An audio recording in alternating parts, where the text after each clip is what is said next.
Mic test. Ooh, mic test. Got to get really low for that. Is that decent height for you, that mic? Okay. Probably. That okay? That okay?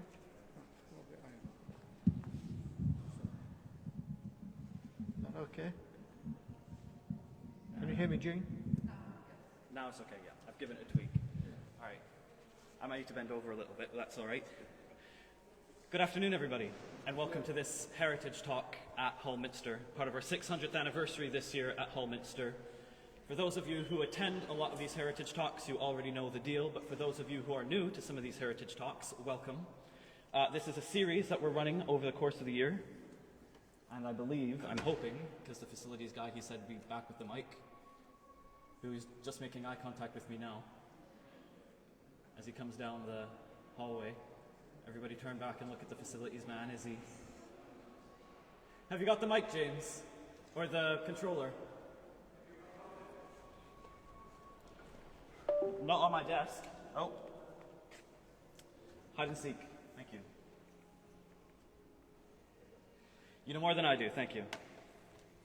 Yes, if you're unfamiliar with these Heritage Talks, this is a recurring series that we have as part of our 600th anniversary this year. We run these talks every other Friday at lunchtime, same place here in the Hull Minster Chancel, and we give an opportunity for a lot of people to talk about history, whether it's academics, whether it's people with a local passion for history, whether it's tour guides, anyone we can get our hands on, we like to give them a platform to present their knowledge here. And this is obviously a very pressing and important matter for our Minster. It concerns our Minster directly. It concerns the craftsmen of Hull Minster, and for those of you sitting on pews, it will probably concern the items that you're sitting on right now. The Minster has had a long history of being funded and crafted by local lay people, which is one of the reasons it's such a fantastic community church. And hopefully by the end of this presentation, everyone here will have a kind of better, deeper understanding of why that is so impactful and how impressive these men who helped shape the modern Minster are. So I won't take any more of Michael Free's time up. He's one of the premier historians behind the Minster. No pressure. Well, I set the bar high. So please give a warm welcome to Michael Free and enjoy this talk. Thank you. Good afternoon, everybody. Thank you for coming this afternoon. So I'm not quite sure that I deserve the description you've been given. Can you see there? Just make sure it is the same photograph. 1920s, maybe early 30s, colorized photograph of Hull Minster. As you know, it would have looked like that with this vegetation and the old graves out there and the fence, the wall with the wire fence on top until a few years ago. So it's one of the greatest medieval town churches, not my words, those are the words of David and Susan Neve, not in this book, but in the last one they produced, which was a shell guide to East Yorkshire, and which Jean had queries about, didn't we? About the two windows down there when they got the wrong name for the two crane windows. But, I mean, if you get one of these, this is a superb guide to Hull. Fantastic. Very well researched. So, a little bit about the history of the church there.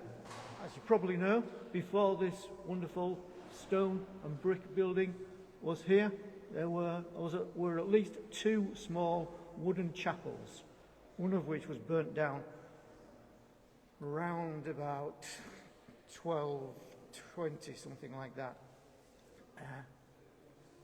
Around about 1160. Right. And it was a dispute between the Vicar of Hesel, who was Vicar of Hull, because this church was part of Hesel Parish, and the Abbot of Mews Abbey, from whom Edward I bought the land. Mews Abbey owned masses and masses, thousands of acres of East Yorkshire, and the Abbot of Mews thought he had the rights to the tithes from this area. The Vicar of Hesel, because he was the vicar of the parish, thought he had the rights to the tithes, so it turned into a fight, a proper fight, which resulted in the church being burnt down. And it took about 30 years before the Pope resolved the issue by sending out a papal instruction to the Abbot of Mews that you have the rights to the tithe, providing you pay the vicar of Hesel 12 shillings a year. Something like that. Doesn't sound much to us, does it? 12 shillings? But what was it? And so then, around about 1285, we get a small brick church built. A guy called John Scale of Scale Lane left some money in his will to pay for a brick church. The brick was local brick, made by the Delapoles. I reckon it took 3 million bricks to build the town walls. All the bricks you see outside, most of them are still the medieval bricks. Some are Victorian replicas. And it's difficult to tell the two. So then we get Edward I comes along. Edward I, Kingston upon Hull. I always think Kingstown needs a king-sized church, and it is one of the largest churches in the country. The Guinness Book of Records says it is the largest parish church by area. Other places will tell you they are the largest. Beverley Minster will tell you they are larger and they are a parish church. So on that one you take your money and make your own choice. So most of this building is finished by about 1425. The tower is not finished until 1520. There's been a lot of restoration work taking place over the years since the 1700s, culminated 3 separate restorations in the 19th century, and more work just recently, since 2010. Quite a lot of work. Mostly noticeable by the floor out there, which got underground heating, and work on the roof. So 1661, the church becomes an independent parish, courtesy of Charles II. He persuades Parliament to pass an Act of Parliament to create the parish of the Holy Trinity. And now, of course, it's Hull Minster. So what have we got next? The West Front. Again, this is from David Neve's book. It says it's got a grandeur that has few parallels in English medieval parish churches. Right up the top, right there at the top, there's the figure of Christ by a guy called J.B. Phillips. That dates from 1863. So over the years, this church has altered. A lot of the stonework has been replaced because of erosion. You've got 800 years worth of stonework around. It is going to erode naturally, and most of it's limestone, which doesn't really like rainwater. And if you look as you came in, I'm sure, through those wonderful wooden doors, it is a wonderful place to stand over there and just look at the front. Lots of people do. But a few years ago, I gave a talk about artists and craftsmen. I'm missing out artists now, and there's been further research done on different craftsmen who were involved in this church. So the first people who were involved were the stonemasons. A couple of years ago, we had a lunchtime talk from the archaeologist who was in charge of digging up this graveyard out here. And he was working on the Castle Street dig as well. And he came along, and they dug up all these skeletons and lots of wonderful artifacts, some from the south porch as well, which you can see in the cabinet that's just in the south transept.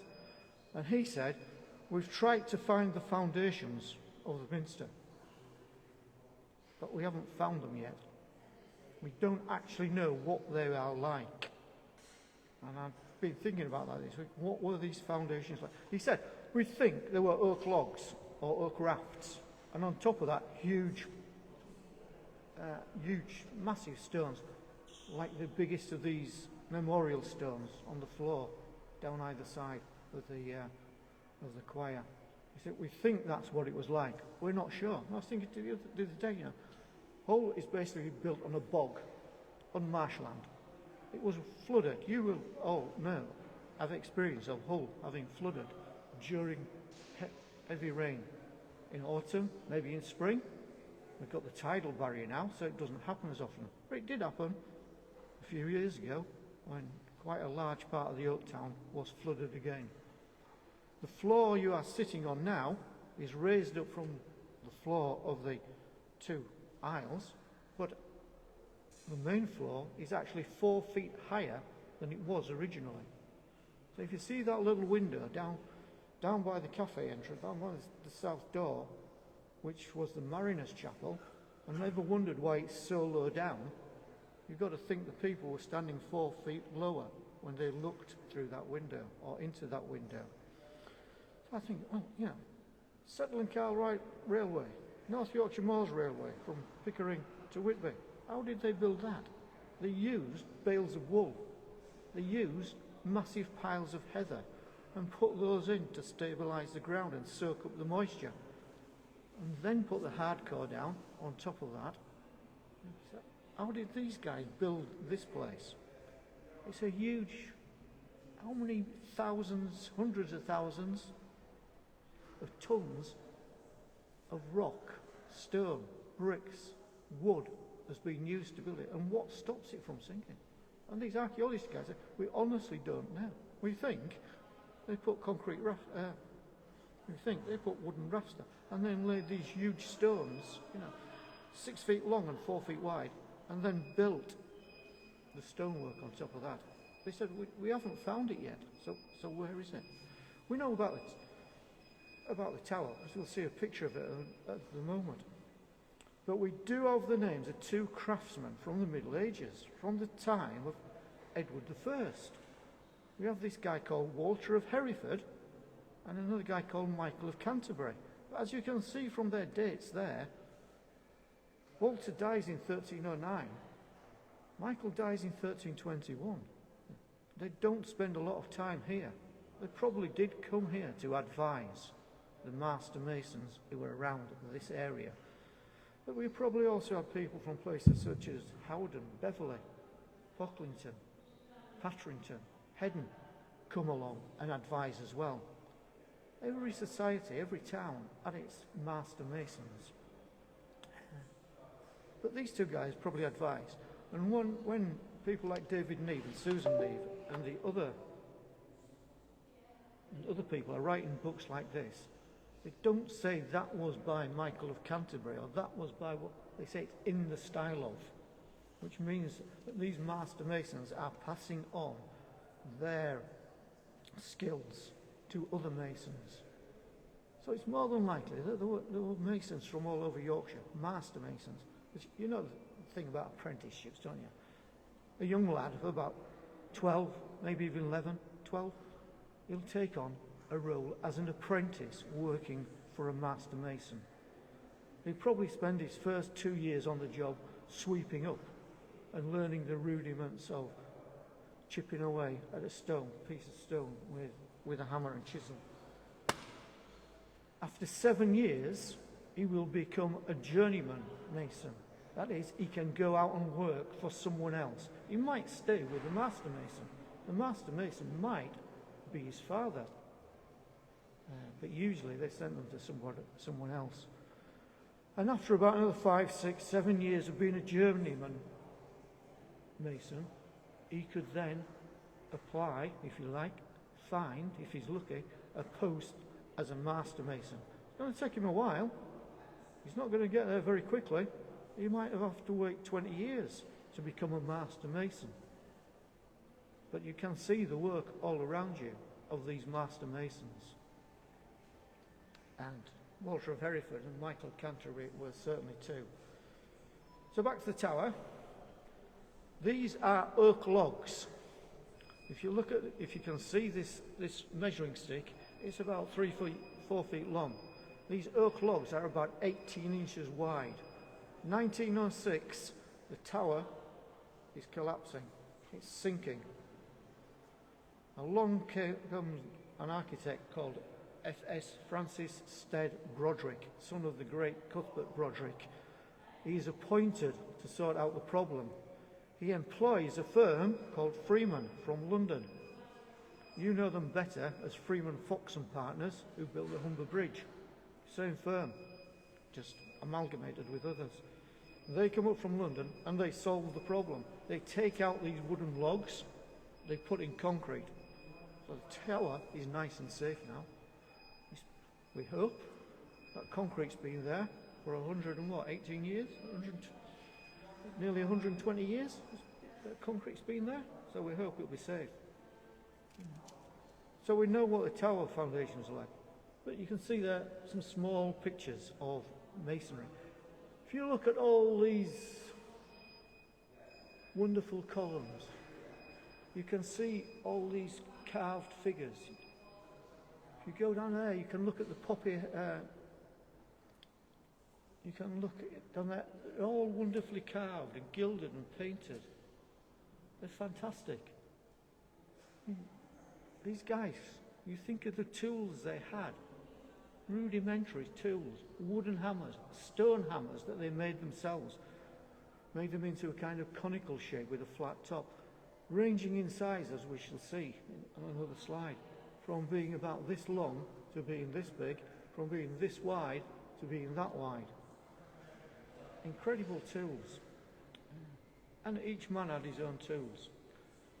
And they're what crafted these. A range of chisels, starting from something that's about an eighth of an inch wide to something a couple of inches wide, depending on the quality and the delicacy of the work that you're going to do. And you can see them all up here. They're fantastic. And who paid for all this work? Well, we know that John Scale put a lot of money in from his will into doing the brick church, building the brick church. It's said, I don't know how true this is, the monarchy, that is Edward I, II and III, between them, paid for this part of the church,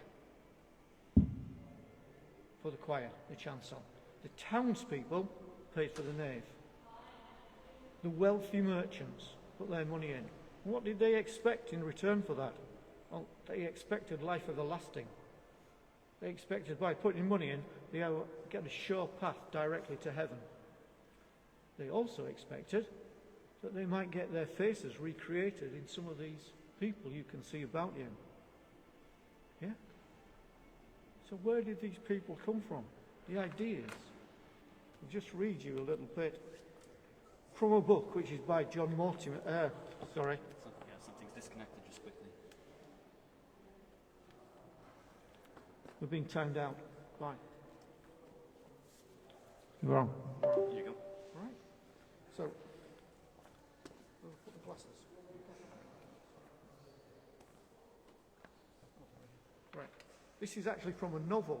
It's written by a guy called Mortimer, Ian Mortimer, and he is one of the top medieval historians of this age. He's written several books on the Middle Ages. All of the masons created a part of the cathedral, Minster, in the image of a loved one. The whole edifice is constructed out of our daily needs and aspirations, the loves of 100 ordinary men. So it is with every great church. Come up close, you realise it's made up of 1,000 faces of lovers, mothers, fathers, friends, sisters. Yeah. And that's where the ideas for these faces came from. They're not just random faces that people have carved. They are actually faces of people they've been asked to do there. So somebody would contribute £100, say, to the building. Right, I want you to put my wife up there. The only one we really know about is the one that's on the outside, which we'll come to later. Well, these were real people. These are representations of real people. A lot of them, of course, are foliage or kind of mythical creatures. And there we've got these ones are on the outside. Now, don't go running away with these. All these have survived since 1300 or 1420. Most of them are replacements because most of the originals just eroded away over time. So a lot of these were replaced in the 1800s. I mean, the one in the middle there you can see is terribly eroded. That's obviously quite old. But this gargoyle thing next to it, it's a wonderful piece of Victorian stonemasonry. So they did get replaced. Bricks got replaced, stonework was replaced. Some stonework was replaced in the last 10 years, as you can see outside. But these masons were great guys. And there would have been hundreds. And you think about it, this is the 14th century. You've got things like the Great Plague happening. Yeah? They were stopped. And they didn't work in winter on the building. There's no building work in winter because they knew that if they put the mortar on the stones and there was a frost overnight, they'd have to take the stones off and do the work again. Because mortar doesn't like ice, it doesn't like cold, it doesn't like frost, and it all has to be done again. So the actual building work upwards, in some places they didn't even use mortar though. These layers of mortar are very thin. In some places they use what was called a technique called ashlar. You get very strong stone and you just put block upon block upon block, and miraculously it stays up. Whoops. So perhaps the best piece of carving in the church is the font. Very similar to the font at Heddon, except Heddon's kept its wooden cover. But it's a wonderful piece of medieval carving. Imagine how long it took whoever did this to carve it. So it's Karelian marble from the Isle of Purbeck. And most of it's carved, but there are some blank shields on either side. So the masons are building. There's probably hundreds of them at work. There's guys with wheelbarrows wheeling the stones about. There's guys chipping away, dozens of guys chipping away at the stones, make them perfectly square, make them perfectly round, to do the decorative work. All sorts of people working here over a period of really, well over 100 years for the initial part of the church, and even longer to get the tower up there. Other types of work, we have effigies. We have two effigies in the church, one just over there, which we'll come to later, and this one of a lady called Agnes Bedford. She's not a daughter of Hull, she's from the Newcastle area. She's the wife of a wealthy merchant. When he dies, she moves to York and marries a guy in York. She inherits the money from these two guys. She becomes very wealthy. When her second husband dies, she comes here and marries a guy called John Bedford. And at some stage, this effigy was made of her. And it's down there, you can see it. I deliberately took it with the photograph behind it. So the grey part, the darker part, behind the effigy is a photograph that was taken before it was restored 3 or 4 years ago. And the stonemasons came from York 2-3 years ago, and they repaired or restored a lot of these monuments around. And they restored this one as well. So if you go and have a look at it, you can see the repairs that they made. But then they covered it with this kind of cream-coloured emulsion type stuff, which I don't really like. I preferred the original colour. But you can go down there and you can read the story of Agnes Bedford on the information board. Beautiful piece of work. The masons who did this kind of work, they had their own catalogues. They didn't just pick an idea out there. They didn't go along and say, I want an effigy like this. You were allowed to choose. You could go along, look at the catalogue, I want one like that, or I want my wife's face on it. So they would have to, they would have had to have access to the body. Some of them might just be straight out of the catalogue. And these guys, we think in those days there weren't any arts, there wasn't much artistry. These guys were all brilliant artists as well. They could draw people's faces just as well as people can do nowadays. In charcoal, most of it was in charcoal in those days.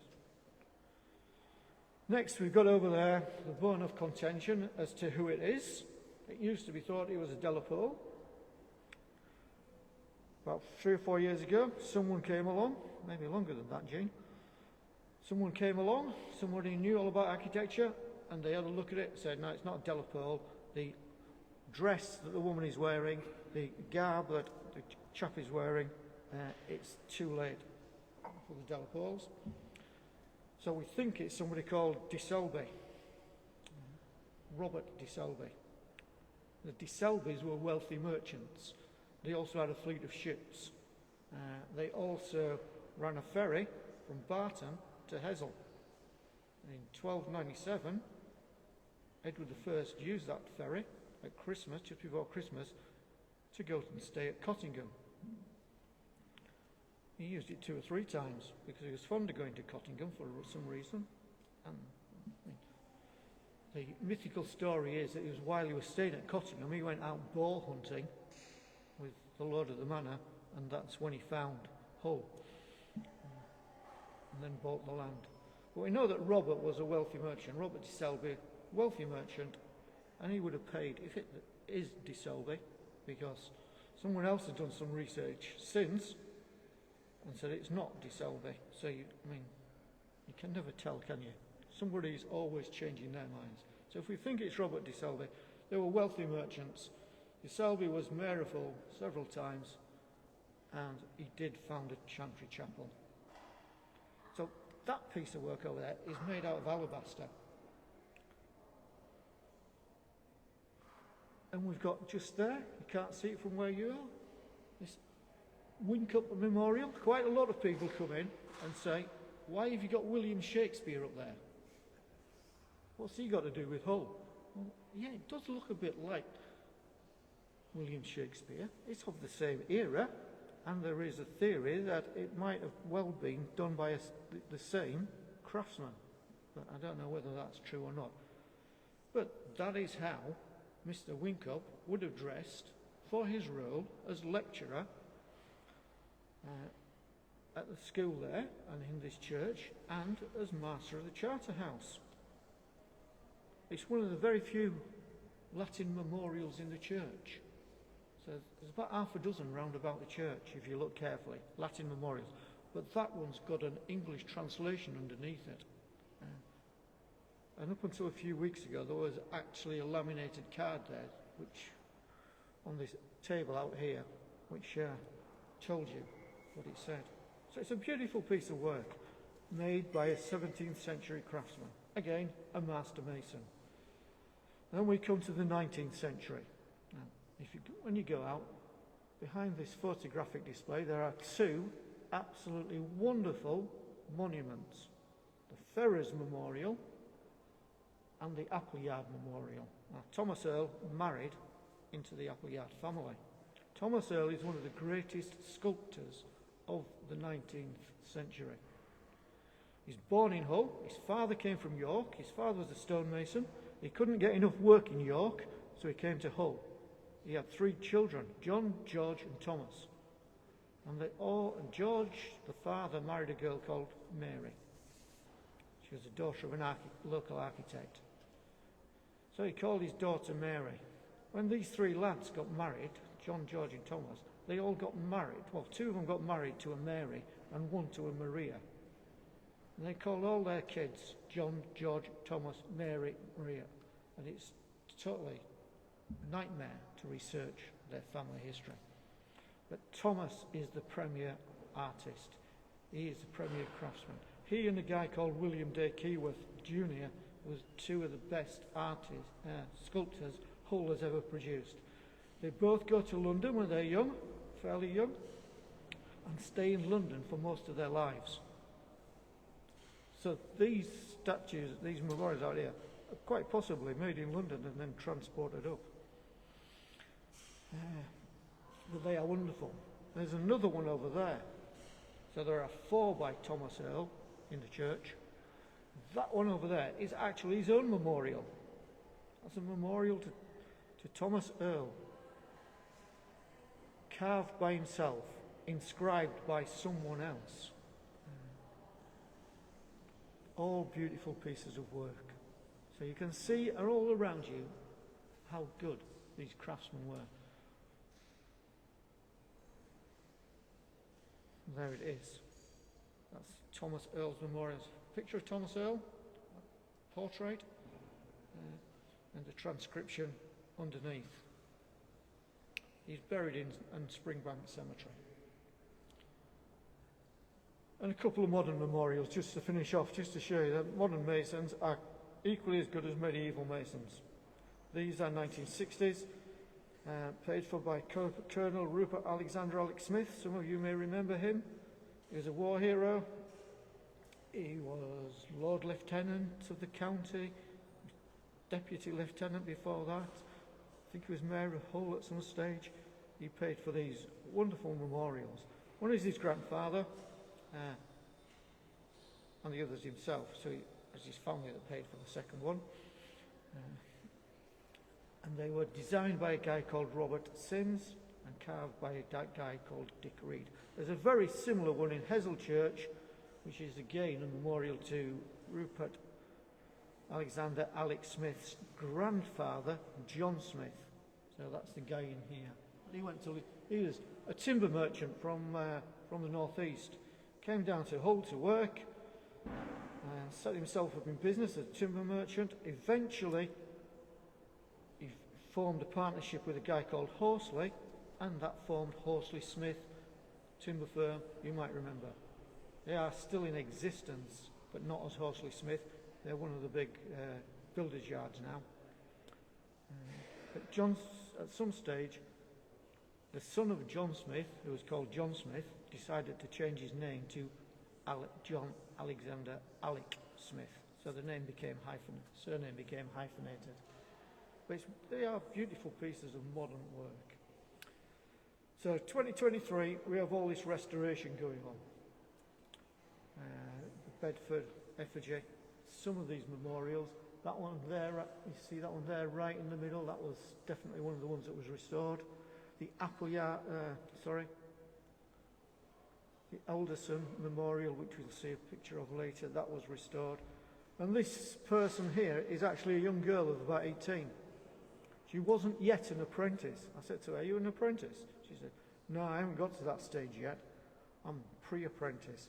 She didn't want her face to be in the photograph, so I didn't take it. You can see there the kind of tools. These are exactly similar to the tools that the medieval masons would have used.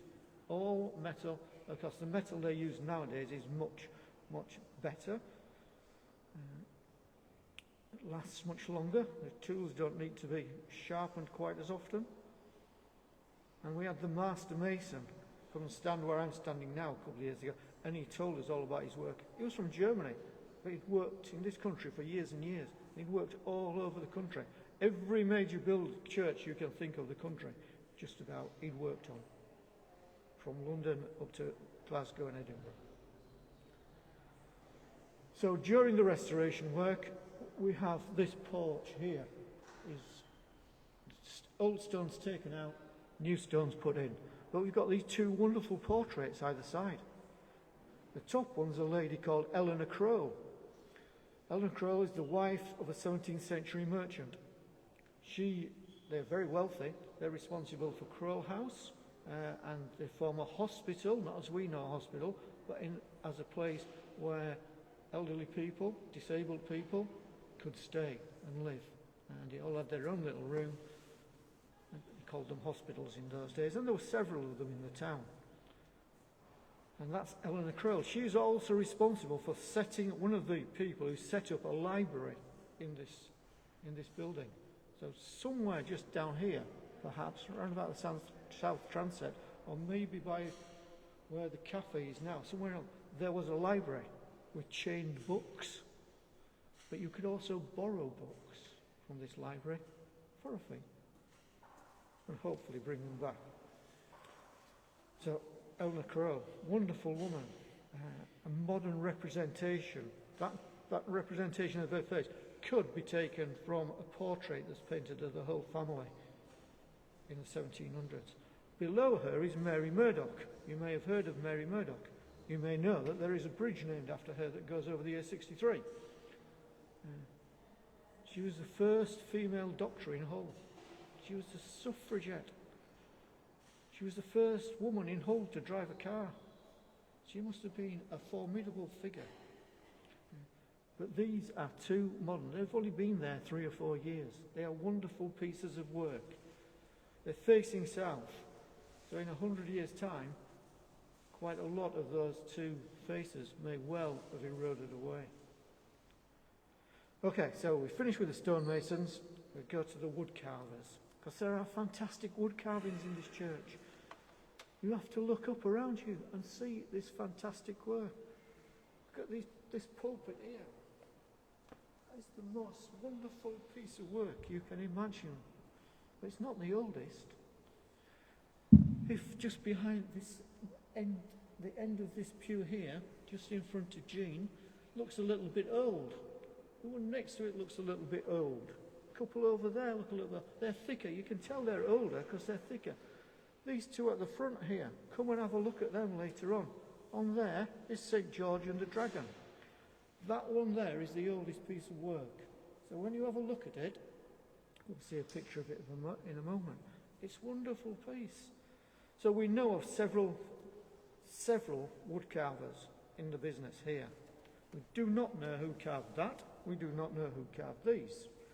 We think, I'm going to say we think now, because we don't know at all, a guy called Fletcher did a very important piece of work. We know that George Peck did the pews in the nave. We know that all this work here is by a guy called James Elwell. You've maybe never heard of James Elwell, but you've probably heard of his son, because his son was a famous painter in Beverley, Fred.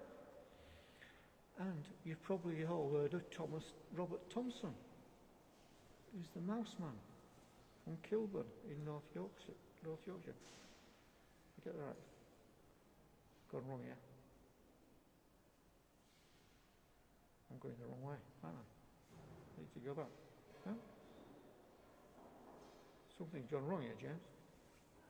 Oh, I'm using the wrong key, aren't I? Yeah. I'm doing the up key instead of the cross key. I usually have a clicker for these things. So this is that medieval pew there. That one across there. Okay. I have to go back forward again. There. This, you can actually see better detail on the black and white photograph than you can on the coloured photograph.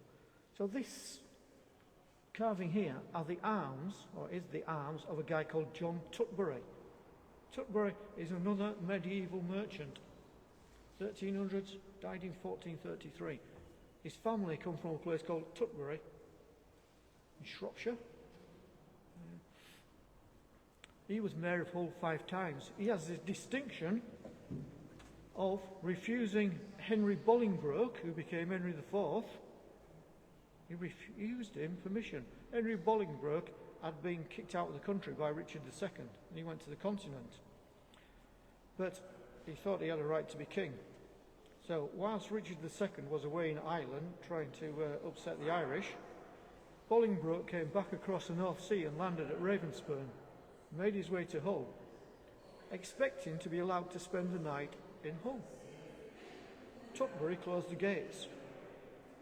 You're not coming in. So there was a bit of a standoff, and eventually Tutbury stands up and makes a speech. He said, "I have declared my allegiance to the monarch, and I am not going to surrender the town to a usurper," basically.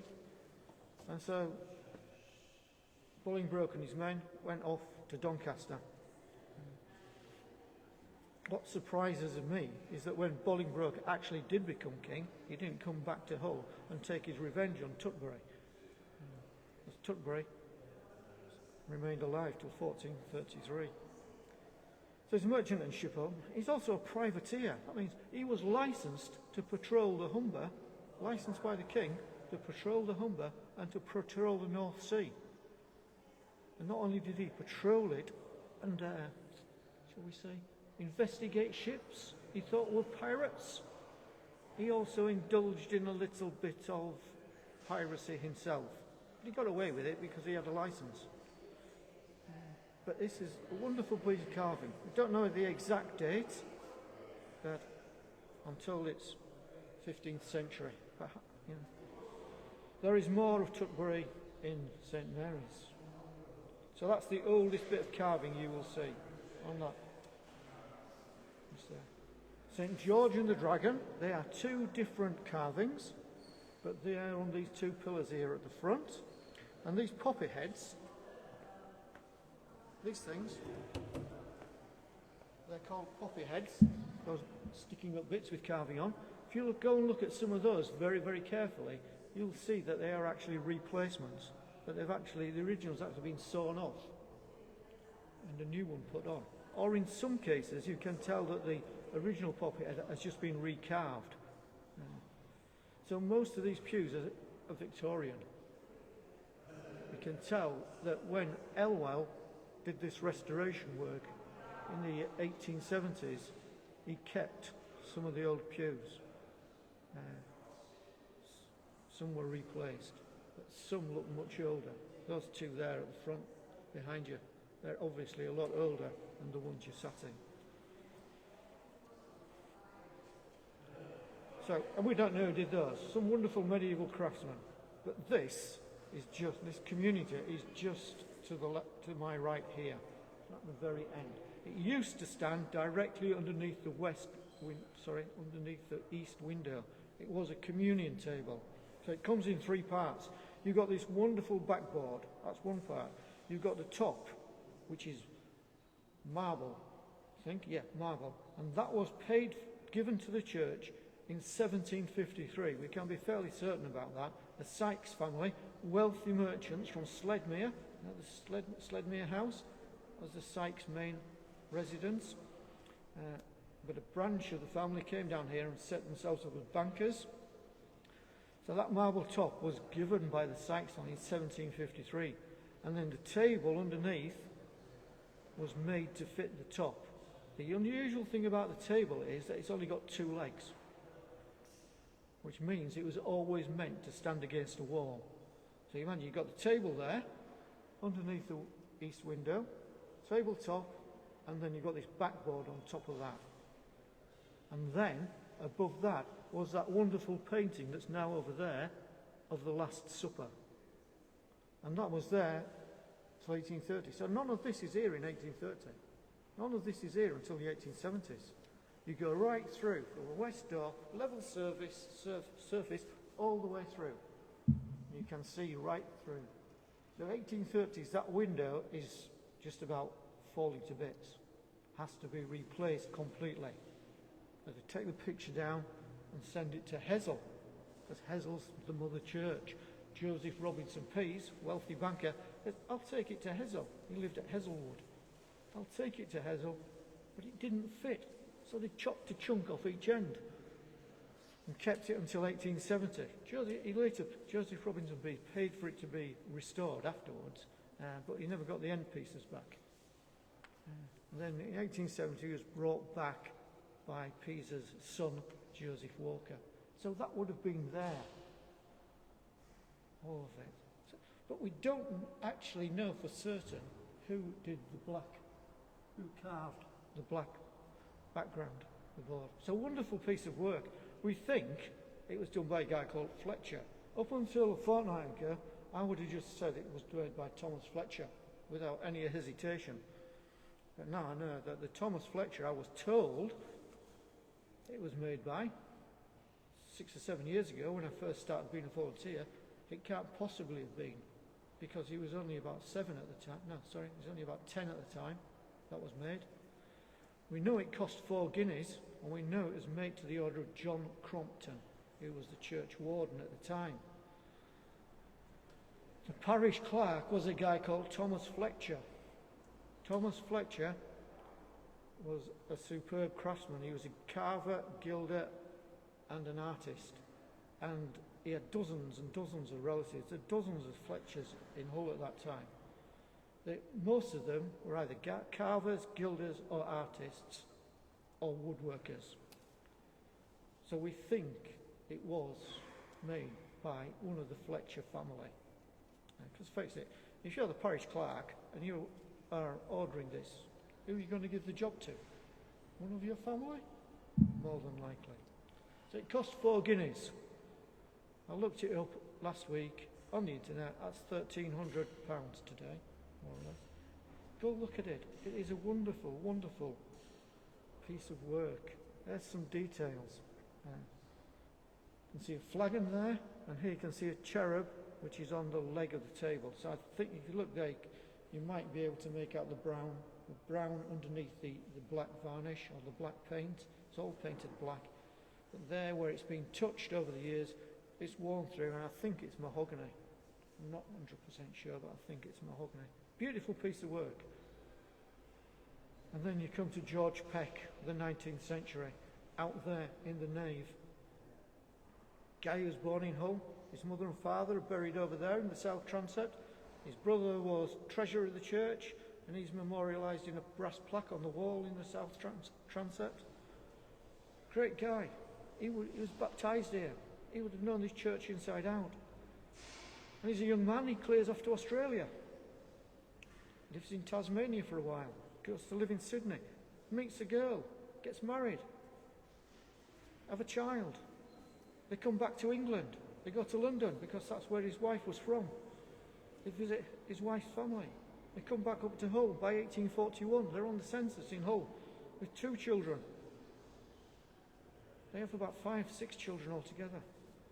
And somehow George Peck gets the job of carving those pews and those puppet heads that are in the nave. 220 odd different figures. This one here is a self-portrait, we are told. He was a brilliant violinist. He was a brilliant mathematician. In Australia, he set up a theatre of the arts where he taught singing and music and painting.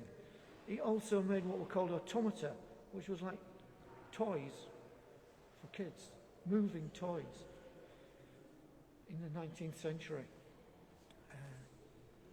He was multi-talented, so he comes back to Hull. How he got the job is what puzzles me. How did he get the job to paint these? He had a father who was a cabinet maker. He had 2 brothers who were cabinet makers. They had workshops on Blackfriars. They worshipped in this church. Did they make the pews and say to George, right, we want you to do the carving? George actually had a workshop on Savile Street. He employed 40 men just down the road, further down Savile Street. The architect who was in charge of the restoration in the 1840s, Francis Lockwood, he had his officers. Did he see George Peck's work? Was he a regular visitor to George Peck's workshop? We don't know how he got the job, but the work is wonderful, and you can see it, you can touch it. There are some more examples of his work. And then you get this, by James Elwell, which, in my opinion, is better. I think that is the only word I can think of to describe that piece of work is sumptuous. It's absolutely wonderful. Again, he's not of this parish. He comes from Birmingham. His father comes up to Beverley to work on the Hull to Bridlington Railway. And James becomes a carver, cabinet maker, one of the best in the country. Work shipped all over the country. Even in the 1870s, he's shipping work abroad. He also becomes Mayor of Beverley. He's also an artist like his son and a philanthropist. He was one of the guys behind establishing Beverley Library, and he's one of the people who helps to design a new water system and a new drainage system for Beverley. So this work is just wonderful. This little piece here is just down there. So just have a look at these things afterwards. They're brilliant. And then you've got Robert Thompson. And you all know, I'm sure, about Robert Thompson and his mice. There are 2 of these tables in the church. They have their little mouse carved on the stretchers. Over there's a memorial board to a guy called Sedgwick, with the mouse running along the top. And in the south transept, there's the wooden porch, which has got 3 mice on it. And then in the Broadley Chapel, there's this little mouse, which is somewhat unusual. As you can see there, it's carved into the wood. And there are 2 like kneelers at the front, communion rails, kneelers at the front in the chapel. And one of them, they're both by Thompson, but only one of them has got a mouse. And every time somebody comes in and asks about them, I say to her, I ask them, have you seen Thompson's work before? They say, yeah. I say, have you ever seen one where the mouse is carved into the wood instead of being raised above it? And I've only met one person who said yes.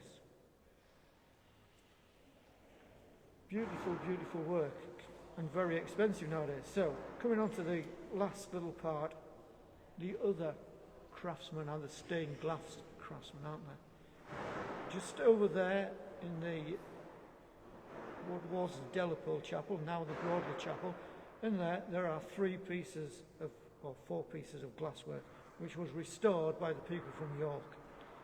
I went to York about 4 years ago, came back 2 years ago, and the people there said it didn't need restoring, it's in perfect condition, we just cleaned it.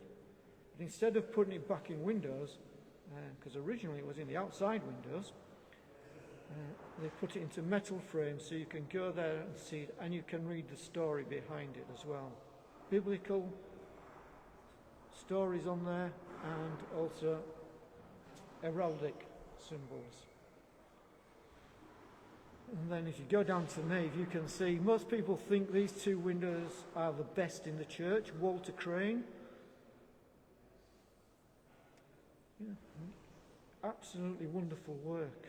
All this stained glass round here is post-Victorian. These windows at the bottom were blown out. Most of these were blown out in the First World War. Edwin Davis's drapery store was bombed in a raid, and it took 36 hours for the fire to die out. The fire was so intense the fire brigade wouldn't touch it. It took 36 hours. The lead in the windows melted and the glass dropped out. So all these windows are newish. But Walter Crane, go look at it, it's beautiful work. If you can see just there, if you look up at the window, the nearest one to us, that is Walter Crane's trademark. It's a picture of a crane, the bird, crane, with a V next to it. And just next to that is a sparrow, because Crane designed the window, he didn't make it. A guy called Walter Sparrow made it. So you've got evidence of who. But the other window was made by a guy called Christmas, who Jean knows all about. Jean's found out a lot of information about Mr. Christmas. Try Googling him and you won't get anywhere, I promise you. But beautiful, beautiful work. And then some more modern work. Say, a First World War memorial window from the Broadley Chapel, and the youngest piece of stained glass work, really, the Geldo window above the cafe doorway.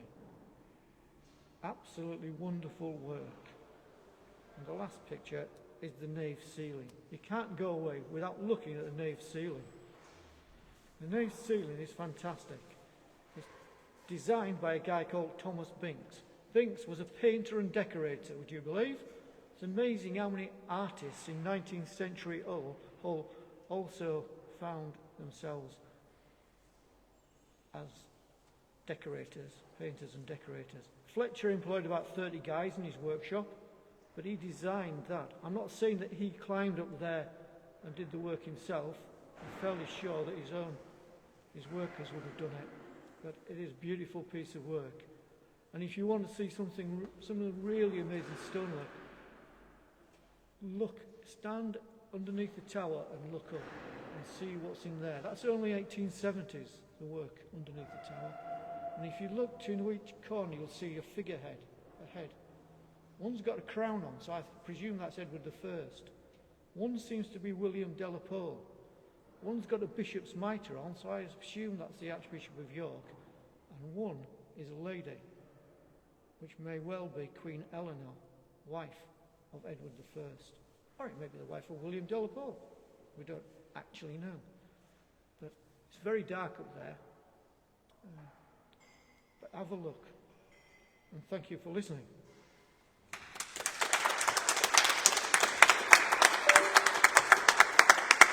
Any questions for Michael before I let him leave? There's questions.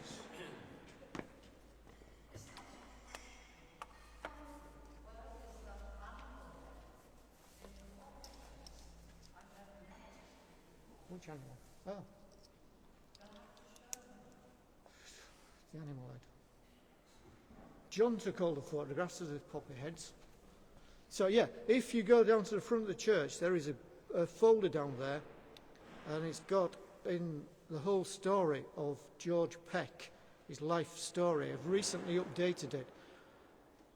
No good looking anywhere in Hull for anything to do with George Peck apart from here. You could go to Burton Agnes, but if you go to the University of Sydney, Australia website, you can find out a stack of information about George Peck. Just Google George Peck and you'll come to the History Sydney University website. Yeah, and it's fascinating. No, they're all the pictures, all the photographs are of this establishment.